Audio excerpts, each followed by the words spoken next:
거인의 어깨는 엄연히 책인데 일반적인 책과는 좀 다릅니다. 어떻게 다른지는 전 영상에서 자세히 설명했으니까 위에 링크된 영상을 참조하세요. 이 책은 한 번에 쭉 읽는 책이 아니라 일종의 실행북이라고 할 수 있죠. 다시 말하면 1일 1페이지 365일 동안 매일 명문장 독서와 함께 묵상 글쓰기를 하면서 삶의 변화를 유도하는 책입니다. 그러니까 일반 책처럼 한번 쭉 읽고 덮어버리면 이 책을 활용하는 바른 방법이 아니겠죠. 만든 이가 의도하는 바는 하루 일정한 시각의 주제글과 명언, 즉 글감을 읽고 이와 관련한 내 생각과 각오 등을 글로 써보는 것입니다. 명언에는 시대를 관통하는 지혜와 힘이 있기 때문에 독자들의 삶에도 큰 울림을 발휘할 수 있을 것입니다. 저자는 심사숙고하며 365개의 명언을 이 책에 실었습니다. 시간은 돈이다와 같은 누구나 다 알 법한 명언은 제외했고요. 우리나라에 잘 알려지지 않은 명언들도 다수 실었습니다. 자, 그럼 어떻게 활용하는지 활용 예제와 함께 자세히 보도록 할까요? 먼저 오늘 날짜를 쓰세요. 두 번째로 주제글을 읽으세요. 세 번째로 관련 명언을 읽으세요. 영어 원문도 확인하면 영어 공부에도 도움이 될 수 있을 것입니다. 물론 이때 명언을 먼저 읽고 주제글을 읽어도 좋습니다. 필요에 따라 명언과 주제글을 천천히 반복해서 읽으면서 묵상을 하세요. 여기서 묵상이란 말이 낯설 수도 있는데요. 묵상은 사물 혹은 사건과 나 사이에 내 생각의 공간을 갖는 사고법이라 정의할 수 있을 것입니다.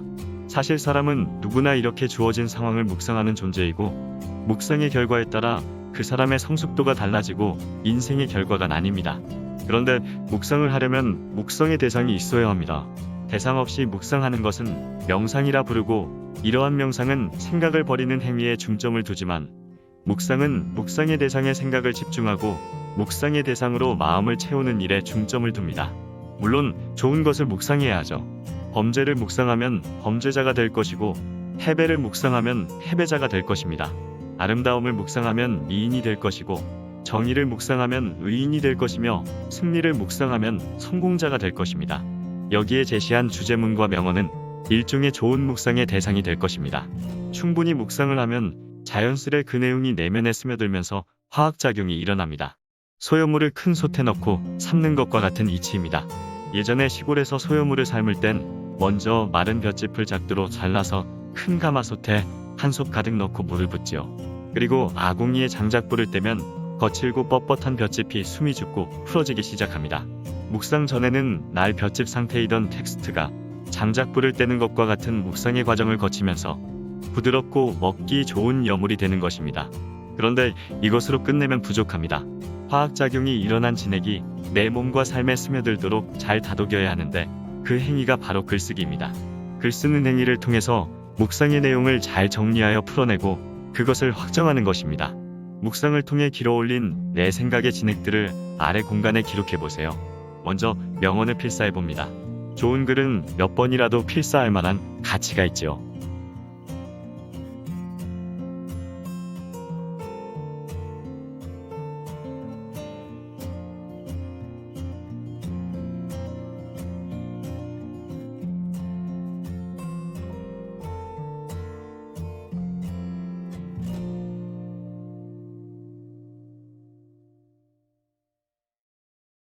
그리고 이어서 드디어 내 묵상을 내 언어로 내 손으로 기록해보는 공간입니다.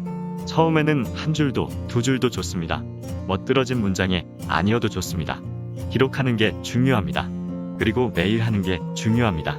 매일 좋은 내용을 묵상하고 그것을 글감 삼아 내 생각을 기록하다 보면 조금씩 생각의 힘과 삶에 적용하는 힘이 발전해 나가는 것을 체험할 수 있을 것입니다. 글쓰기의 중요성은 아무리 강조해도 지나치지 않습니다. 사실 우리는 하루에도 꽤 많은 글을 씁니다. 카톡에, SNS에, 이메일에, 기록의 풍년 가운데 살고 있지만 그런데 사람들의 가슴에 뭔가 큰 구멍이 뚫린 듯 허전한 것은 왜일까요? 정작 내 기록은 심각한 가뭄을 겪고 있기 때문이 아닐까요? SNS 속의 단발 기록들이 수도 없이 내 눈을 스치지만 깊은 지식으로 마음에 안착되진 않는 까닭입니다. SNS엔 그저 민낯을 가린 피상적인 감정들을 기록할 뿐입니다. 부지런히 음식 사진들을 찍어 올리는 것으로 기록에 대한 욕구를 대체해보지만 막상 가슴에 뜨겁게 풀어지진 않는 것이죠. 그렇게 허무함을 채우려고 내 삶에 포장된 장면을 노출할수록 마음은 오히려 허무로 짓무르게 됩니다. 일견 기록으로 충만한 세상이 되었지만 정작 나 자신의 성장을 위한 기록은 심각한 위기를 겪고 있는 것이죠. 묵상이 없으니 사유의 근원이 빈약하고 기록이 없으니 마음이 헛헛해지는 겁니다. 마지막으로는 한 줄로 오늘의 삶에 적용할 내용을 정리해보면 좋습니다. 물론 더 중요한 것은 각오한 내용대로 사는 것이겠죠. 이런 차례에 따라 하루 10에서 20분 정도 투자해서 한 페이지씩 이 책을 완성해 나가면 좋습니다. 이렇게 하면 명언이 주는 힘에 의해 단언컨대 1년 후 생각의 힘이 몰라보게 달라져 있는 자신을 보게 될 것입니다. 반드시 그런 경험들을 마주하시길 바랍니다. 감사합니다.